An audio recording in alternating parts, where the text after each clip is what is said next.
SBR Videos is sponsored by Sports Cash System. Click on the link below for more information.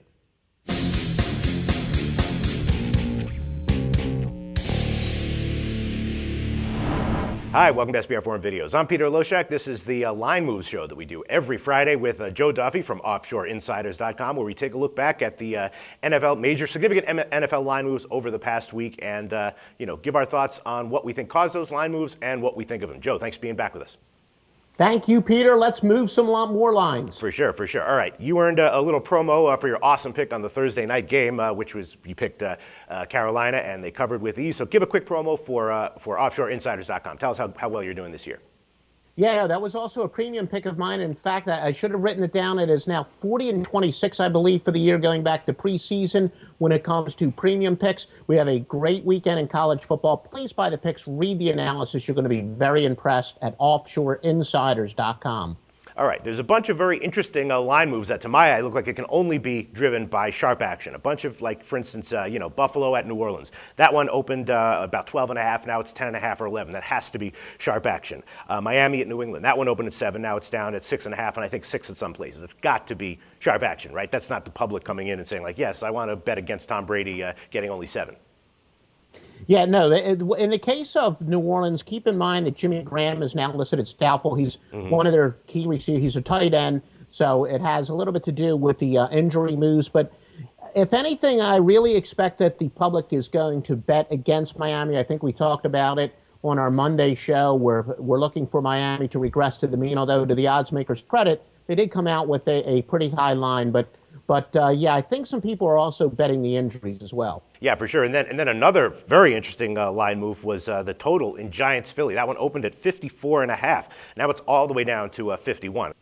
Yeah, it is. And Michael Vick is now listed as probable, but Michael Vick is brittle. Nick Foles is out. So we might see Matt Barkley, and I think a lot of sharps believe that they're going to see Matt Barkley pretty darn early. Obviously, the Giants are going to go after Michael Vick, and his regular backup, Nick Foles, who had started the last couple weeks, is out. So I think a lot of sharps are expecting to see Philadelphia's number 3 quarterback this week, and count me among those who believe that we will see Matt Barkley before the day is out, maybe before halftime. All right, and then let's talk about the most interesting line move of the week, in my opinion. That's a total in Washington and Denver. Now, as I'm sure you know, Denver is, I think they're 7-0 against the spread on the year over. They're all their 7 of their games have gone over, and the public's been pounding the hell out of them, and the sharps have been coming in on the over as well. Now, here we have, this one opened at 55.5 at Bookmaker, 56.5 at Pinnacle, and now it's all the way up to 57.5, all the way up through 59. So what do you make of that line movement, and what do you think of this line in general?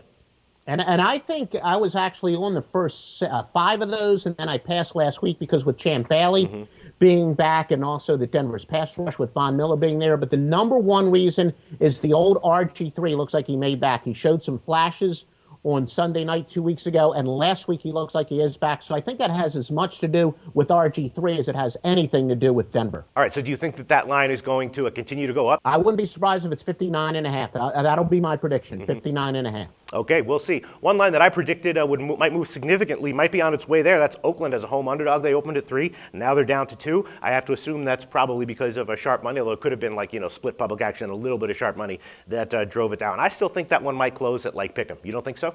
Yeah, no, and another one of the reasons is Pittsburgh. Obviously, they have a couple guys that are out for the year, like Marquise Pouncey, but every player who was considered at the beginning of the week either doubtful or questionable is now considered probable. So Pittsburgh's injury report is positive. I think that's one of the reasons. But no, I actually expect Oakland to win this game. Oakland's been very tough at home. Pittsburgh's been so-so. I know they pulled out a nice win last week in miracle fashion.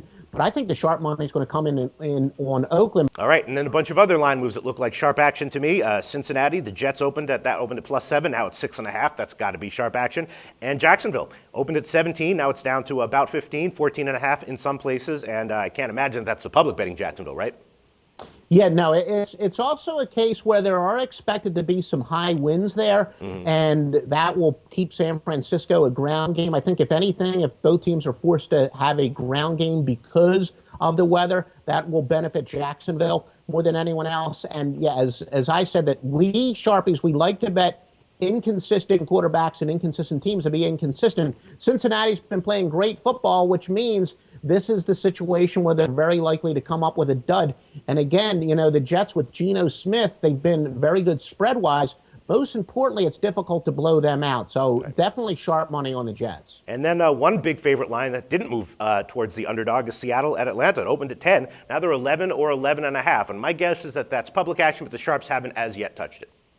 Yeah, the Monday night, you're talking about Seattle and St. Louis, correct? Yeah. Right. Sorry. If anything, we always say the public loves betting road favorites, but that line is so crazy high that I don't think it's a case where the public's going to go all over the big favorite there. But if anything, I believe that, there was an old adage years ago. People used to think that Monday night home underdogs were a great play. That was true. But if you really run the software, in reality, back then, there were always quality teams on Monday nights. Bad teams on Monday nights, teams with a winning percentage of less than 400 have been good go against, and teams with a winning percentage of less than 490 have been a good go against. So I do think that the Sharps will bet on the road favorite. All right, great information. And before we let you go, just tell us, what do you think is the most interesting line move on the whole card, and what do you think that and tell us your thoughts on the line move. Well, I do think, as I said, this is the time of the year where you want to look very closely at weather. As a general rule of thumb, square moves